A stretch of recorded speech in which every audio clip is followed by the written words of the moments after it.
Ćao svima, danas pravimo jednu lijepu hrana tortu. Ono što nam je potrebno za hrana tortu, 115 g putera, možete bez laktoze da nađete puter. Mora da stoji prvo na sobnoj temperaturi, kao i 4 jaja koja također treba da odstoje prvo jedno pola sata na sobnoj temperaturi. Ja ovdje imam i 100 g žutog šećera, 170 g crne čokolade za kuvanje. Imamo ovdje ekstrakt ruma, treba će nam jedna kašikica ekstrakta ruma, 80 g punomasnog jogurta, pola kašikice soli, ja koristim himalajsku so, možete i kalijumovu so uzeti.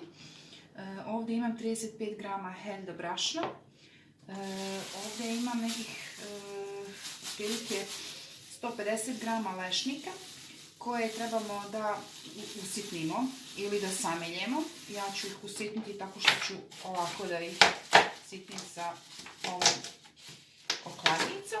I također za dekoraciju nam treba još par lešnika. Ono što nam također treba pored ovih sastojaka, to je jedan kalup za pečenje sa papirom za pečenje, pa možemo da počnemo. Prvo ćemo ovaj lešnik ovako da isupamo. Znači ja više volim kad osjetim dok jedem komadić lešnika, nego da on bude potpuno samljeven. Za pripremu ovog kolača potrebno mi je otprilike nekih 20 minuta, a za pečenje nekih dodatnih 30 minuta. Prvo što ćemo da uradimo je da odvojimo žumanjca od belanaca, tako što ćemo u jednu veću činiju da stavimo žumanjca prvo, a pored toga uzet ćemo puter i čokoladu i otopiti na par, da se to sjedini. Tako da sad prvo možemo početi sa žumanjcima. Također možete odmah da uključite i rernu na 180 stepeni.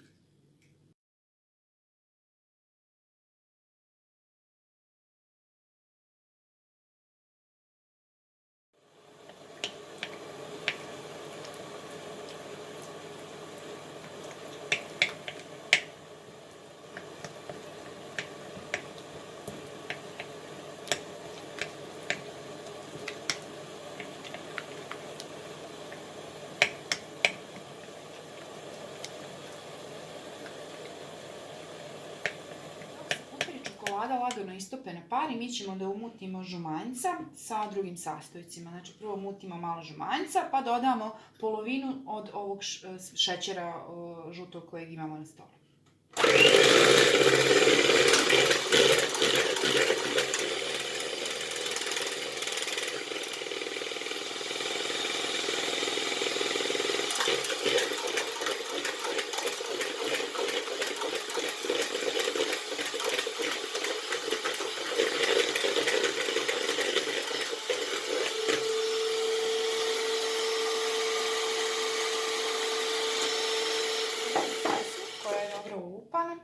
Žumanjca i šećer, dodam jogurt,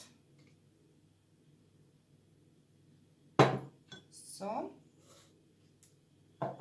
i ekstrakt ruma. Vi možete naravno da koristite i ekstrakt vanilije.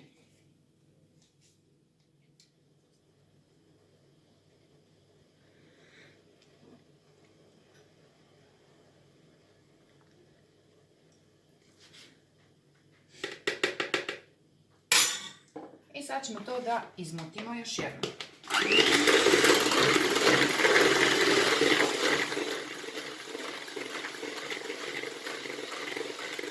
Znači sa čokoladom i puterom smo ostavili da se ohladi, a za to vrijeme ćemo da umutimo belanca, da budu baš onako čvrsto umućena.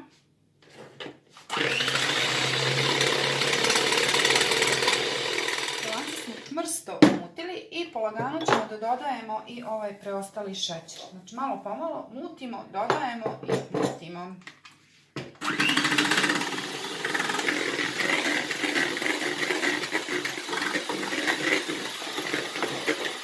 Smesa bela je umućena i sad to možemo da odložimo sa strane. Uzimamo ovu smesu sa čokoladom koja se lagano prohladila i u nju ćemo pomalo da dodajemo ovaj žuti fil i lagano da mešamo.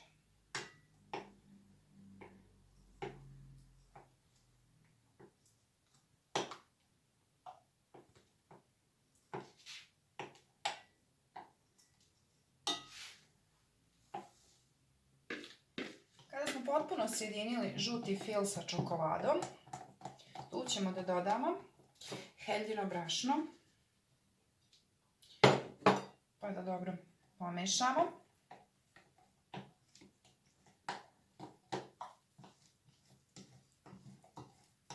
A dodamo i lešnike.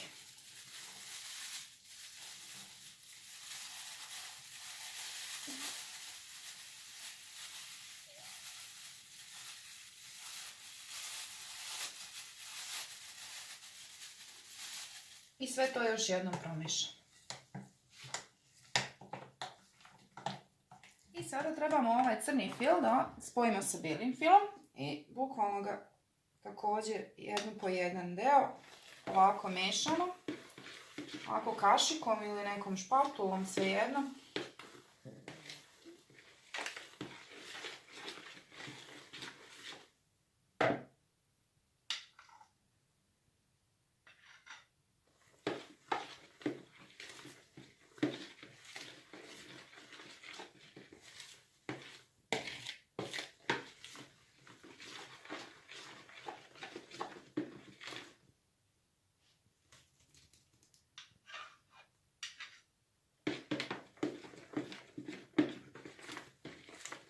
Uzela sam ovaj jedan kalup za torte i uzet ćemo komadić margarina kojim ćemo da premažemo ove stranice.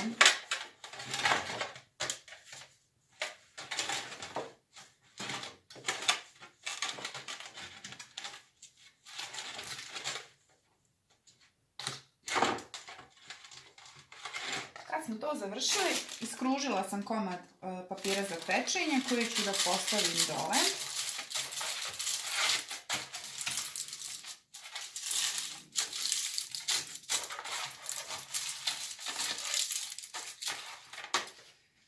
Smesu ćemo da sipamo u kalup.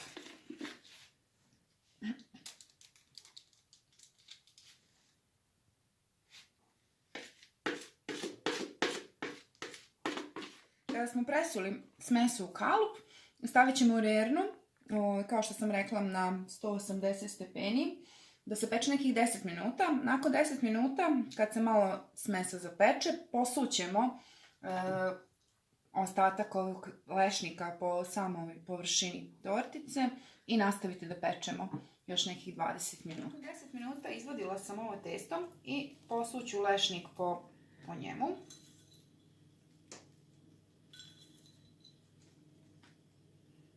Možete ga ovako malo da ga smrvite, čisto radi dekoracije da bude bela boja vidljiva.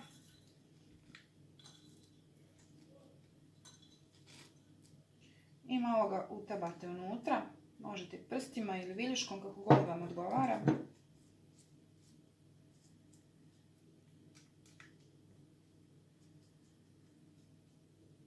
I vratimo nazad da se peče.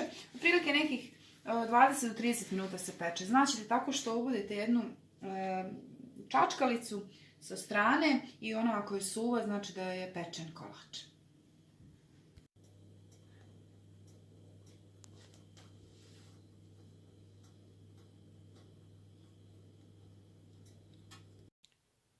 Kolač je izvađen iz rerne i sada ćemo ostaviti da se ohladi nekih pola sata i nakon toga ćemo da skinemo i ovaj kalup.